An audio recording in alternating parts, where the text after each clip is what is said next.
some real money in the room. Did the beef with UNLV ever go from on wax to street?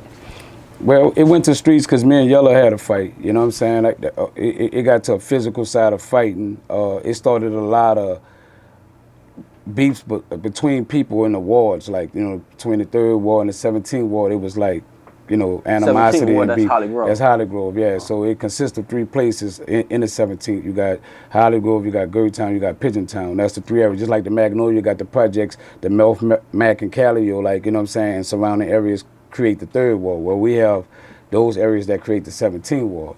And so it started a conflict amongst these areas, these wards, like, you know what I'm saying? So, you know what I'm saying? But it's all uptown. So that's how dangerous that beef was, because we about 5-10 minutes away from each other, like, for us crossing paths. I got family in the 3rd ward, they got family in the 17th ward. So we got to cross paths a lot. So, but the only real altercation we had was a fight with me and Yella.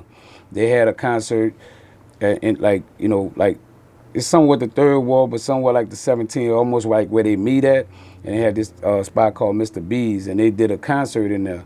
And we had just got back in town, and it was like, hey, you want to go to the concert? I heard UNLV went off on y'all last week. We had missed it, but they was throwing another concert in the same spot again.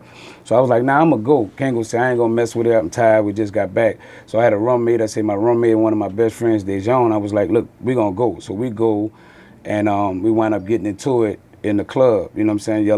Yella approached me. You know, I snuck him, and then we kind of like fought. You know what I'm saying? You know, I sneak. I'm a red dude. I'm small, bro. So I strike first. I was always trained that way, to strike first, because I'm Lil. You know what I'm saying? So I can't afford you to hit me first. So I struck first. We fought.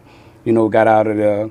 Had a little differences. Baby came, approached me. Why you come? You know, do what you do. We, you know, went back and forth a little few minutes. Jump in my car and we leave. So that was the only real physical, you know, problem that we actually had. Everything else was mainly booting up, see each other, because we was doing concerts together on the same ticket.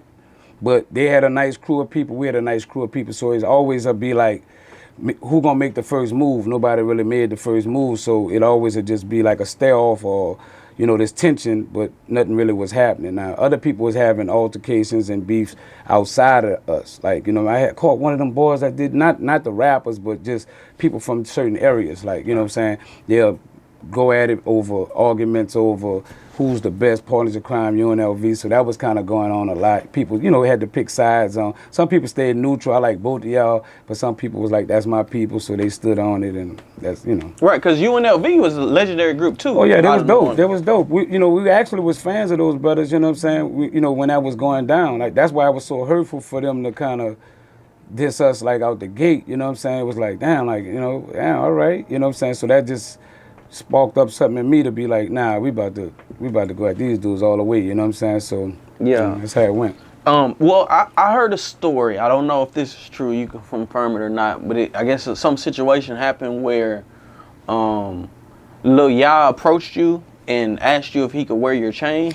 Yeah. That's you know, me and Lil Ya cool. That's like my brother now. You know what I'm saying? And but yeah, at this time, he was going through something mentally, like, you know what I'm saying? I don't know. I think he had lost his mother, and he was kind of like on some other type time. So he came up to me one day. I think we was in Scores or something like that on Elysian Fields, and he had a few of his partners with him. I was in there. I was with C Murder that night. I wasn't actually with him, but C Murder was around me, and my partner Leonard, like C Murder brother-in-law.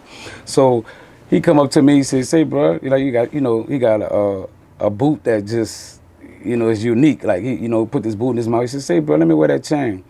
I said, well, if you could take it off my neck, you can have it. You know what I'm saying? If you could take it off my neck, you can have it. He's like, damn, dog, that's how you gonna play it? I said, I'm telling you, if you want the chain, take it off my neck, you could have it.